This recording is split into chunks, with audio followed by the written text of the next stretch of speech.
আমার আল্লাহ, কত মানুষ রমজান পায় আল্লাহর ওলি হয়ে গেল, আমি বুঝি হইতে পারলাম না। কত মানুষ যেন জান্নাতি হয়ে গেল, আমি বুঝি জাহান্নামী রয়ে গেলাম। কত মানুষ গুনাহ ক্ষমা করায় ফেলাইছে, আমার গুনাহ তো একটাও গেল না বুঝি। কারণ আল্লাহ এত গুনাহ করছি, আপনাকে যেভাবে ডাকা দরকার ডাকতে পারি নাই, যেভাবে নামাজের সিজদাটা দেওয়া দরকার ছিল সেভাবে সিজদা দিতে পারি নাই। ওগো আল্লাহ, যেভাবে তেলাওয়াত করা দরকার ছিল পারি নাই। আমার সময় চলে যায়, আমি এই 2 দিনে আর কি বা করতে পারবো। আল্লাহ, আপনার নেককার বান্দাদের সঙ্গে আমাদের শামিল করে নেন আল্লাহ। ওগো আল্লাহ, রমজানের পরে আমাকে আর আপনি জাহান্নামের কাতারের মানুষদের সঙ্গে শামিল করিয়েন না, আমাকে একটা আলাদা মানুষ বানায় দেন। জিকিরের স্বাদ জিহ্বায় লাগায় দেন, নামাজ ইবাদত নেক কাজের স্বাদ অন্তরে বসায় দেন। আমি আর গালি দেব না, তওবা করো রে ভাই, তওবা করো, মনটাকে নরম বানাও। জাহান্নামের আযাব সহ্য করতে পারবা কিনা আগে বুঝে শুনে গুনার দিকে পা বাড়াও। ওরে আল্লাহর গোলাম, আর জান্নাত শান্তির বালাখানা,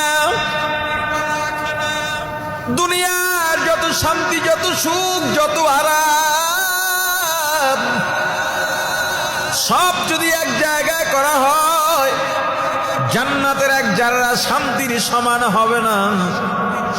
হে রোজাদার ভাই, ওই জান্নাত পাওয়ার জন্যই তো রোজা রাখলাম, তারাবি পড়লাম।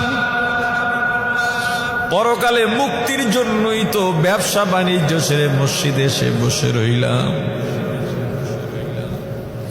আল্লাহ বান্দার অন্তর দেখেন, আল্লাহ বান্দার অন্তর দেখেন। ওই পরকালে মুক্তির জন্যই তো কত মানুষ দুনিয়াদার হয়ে দুনিয়ায় মত্ত হয়ে রইল। আমি তো ওই পরকালের মুক্তির জন্যই দুনিয়া চিনি, তবুও দুনিয়ার পিছে ঘুরলাম না। ক্ষমতা বুঝি, ক্ষমতা চিনি, তবুও ক্ষমতার পিছনে না গিয়ে আমরা মসজিদে বসলাম, তাহাজ্জুদ পড়লাম, তেলাওয়াত করলাম, ইতিকাফে বসলাম। এদের জন্য কত জান্নাতের নাজ নিয়ামত অপেক্ষা করতেছে। শোনো, জান্নাত এত মজা, এত মজা, এত মজা জান্নাত। তবে যারা দুনিয়া চায় তারা পরকালে জান্নাত পাবে না। আল্লামা কারি তৈয়ব সাহেব রাহমাতুল্লাহ আলাইহি খুতবাতে হাকিমুল ইসলামের মধ্যে একটা ঘটনা বর্ণনা করেন। দারুল উলুম দেওবন্দের সর্বপ্রথম সদরুল মুদাররিসিন আল্লামা ইয়াকুব নানুতুবি রাহমাতুল্লাহি আলাইহি মাজুব হালের মানুষ ছিলেন। মাজুব পাগল থাকতেন, মাজনুন ও পাগল, মাজুব ও পাগল। তবে 2 পাগল এক না। মাজনুন এমন পাগলকে বলা হয় যেই পাগল শরীয়তের ধার ধারে না, যেই পাগলের দ্বারা মানুষের সম্মান মর্যাদা ঠিক থাকে না, যেই পাগল দুনিয়ার কোনো হুঁশই থাকে না, যেই পাগলের মাঝে গোসল নাই, ঘুম নাই, খাওয়ার স্টেশন নাই, উলঙ্গ হয়ে যেতে পারে। আর মাজুব এমন পাগল, তারও দুনিয়ার হুঁশ নাই, কিন্তু তার দ্বারা শরীয়ত বিরোধী কোনো কাজ হবে না, মানুষের আত্মমর্যাদাহীন কোনো কাজ হবে না। আল্লামা ইয়াকুব নানুতুবি রাহমাতুল্লাহি আলাইহি একদিন এশার নামাজের পর তাহাজ্জুদ নামাজ শেষ করে আল্লাহর দরবারে হাত উঠায়া দোয়া করতেছেন। দোয়া করতে করতে করতে করতে এক সময় কি যেন মনে করে বলে ফেললেন, আল্লাহ, আমি 3 লাখ টাকা চাই, আমাকে 3 লাখ টাকার ব্যবস্থা করে দেন। এভাবে দোয়া করতে করতে ঘুমিয়ে গেছেন। ঘুমের মধ্যে দেখেন বিশাল বাগান, এত সুন্দর ফুলের বাগান পৃথিবীতে কল্পনাও করা যায় না। প্রহরীর অভাব নাই, খাদেম খুদ্দামের অভাব নাই। ফলের বাগান, ফুলের বাগান, সুঘ্রাণ, পাখির কিচির মিচির আওয়াজ। ফুলের বাগানের মধ্য দিয়া মহাসড়ক, একটা ধুলাবালিও নাই। এত সুন্দর করে সাজিয়ে রাখা হয়েছে তার জন্যে। ওই মহাসড়ক দিয়া সামনে আগান যাইতে যাইতে দেখেন অট্টালিকা। এই অট্টালিকার কোথায় শুরু কোথায় শেষ তাও জানা নাই। এত সুন্দর কারুকাজ, এত সুন্দর কাজ করা। পৃথিবীর সমস্ত রাজমিস্ত্রি এক জায়গায় করা হলেও এমন অট্টালিকা গড়া সম্ভব নয়। শাহী গেটের সামনে গিয়া দাঁড়ালেন, মূল গেটের সামনে গিয়া দাঁড়ালেন। এত সুন্দর বাড়ির মধ্যে, অট্টালিকার মধ্যে, শাহী গেটে, মূল গেটে প্রবেশদ্বারে একটা ইট নাই। দেখতে অসুন্দর লাগে। আপনার গায়ে ধবধবে সাদা কাপড়ের পাঞ্জাবি পরা, জুব্বা পরা, বুকের মাঝখান থেকে যদি একটু কালো রং অথবা আলকাতরা লাগানো থাকে দেখতে ভালো লাগবেনি। অথবা আপনার গায়ে কুচকুচে কালো একটা জামা পাঞ্জাবি আছে, এই কালো জামার বুকের মাঝখান দিয়া যদি সাদা রং বা চুন লাগানো থাকে দেখতে ভালো লাগবেনি। এত বড় অট্টালিকায়, এত সুন্দর অট্টালিকা দেখলেই পরাণটা জুড়িয়ে যায়। এই অট্টালিকার মূল প্রবেশদ্বারে একটা ইট নাই, দেখতে ভালো লাগে না। প্রহরীকে ডাক দিলেন, হে প্রহরী, এখানের ইটটা কই, ইটটা লাগায় দাও। প্রহরী ডাক দেয়া বললে, এই বাড়ির মালিক, এই বাগানের মালিক ইয়াকুব তুমি, উনি আজকে আল্লাহর কাছে 3 লাখ টাকা চাইছিলেন। যারা আল্লাহর কাছে দুনিয়া চায়, আল্লাহ এই বাড়ি খুইলা খুইলা দুনিয়া দিয়া দেন। আজকে 3 লাখ চাইছে, পরে আবার চাইলে আরো খুলবে। এভাবে চাইতে থাকলে এক সময় এই ঘর বাড়ি কিছু থাকতো না।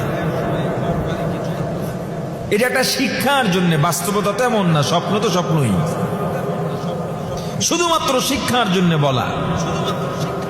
আল্লামা ইয়াকুব নানুতুবি রহমাতুল্লাহ আলাইহির ঘুম ভেঙে গেল। এবার আল্লাহর দরবারে রোনাজারি করতেছেন, আবার ওযু করে নামাজে দাঁড়ায় শুধু কান্না আর কান্না। আল্লাহর ওলিরা নামাজে দাঁড়াইলে কাঁদতে কাঁদতে বেহুশ হয়ে যাইতেন। আমার রাসূল নামাজে দাঁড়াইতেন, এত লম্বা কেরাত পড়তেন, পা মোবারক ফুলে যাইত, 2 চোখের পানিতে বুকটা ভিজে যাইত, বুকটা ভেসে যাইত চোখের পানিতে। ইমামুল আযম আবু হানিফা রাহমাতুল্লাহ আলাইহি একদিন তাহাজ্জুদ নামাজে দাঁড়ায়া সূরা ইয়াসিন তেলাওয়াত করতেছেন।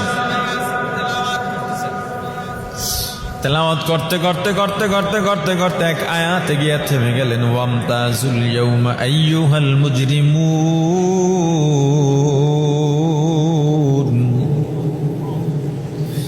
কিয়ামতের ময়দানে আল্লাহ পাপিষ্ঠদেরকে গোসা করে ডেকে বলবেন, হে মুজরিমিনের দল, হে পাপিষ্ঠের দল, তোরা আলাদা হয়ে যাও। ইমতাজ, তোরা আলাদা হয়ে যান, নেককারের সঙ্গে থাকতে পারবি না।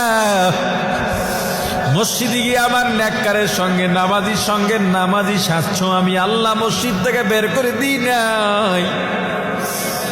দোয়াকারীদের সঙ্গে হাত উঠে দোয়া করছো, আমি আল্লাহ বের করে দিই নাই। তোর ভেতরে ছিল মুনাফিকি। হজ করতে গেছো, হজ করতে যাইয়া হজের থেকে সেলফি বেশি তুলছো, তা অফ করতেছো, মোবাইলটা ধইরা ভিডিও করতেছো, ভিডিওর দিকে বারবার তাকাইতেছ। ওরে তুই যদি হজ করতে গিয়ে এভাবেই করেই থাকিস, তাহলে হজ করতে গেলি কেন? বাইতুল্লাহর সামনে দাঁড়াইলে কোনো মুমিন তো মোবাইল কি দুনিয়ার দিকে কোনো খেয়ালই থাকতে পারে না, এটা তো ভিন্ন একটা জায়গা। বাইতুল্লাহর সামনে দাঁড়াইলে মানুষ নিজেকে স্থির রাখতে পারে না, রওজার সামনে দাঁড়াইলে মানুষ নিজেকে স্থির রাখতে পারে না, এটা একটা ভিন্ন জায়গা। আফসোস, এই বাইতুল্লাহর চত্বরেও মানুষের টাকা চুরি হয়। ইমামুল আযম আবু হানিফা রাহমাতুল্লাহ আলাইহি কাঁদেন আর এই আয়াতটি তেলাওয়াত করে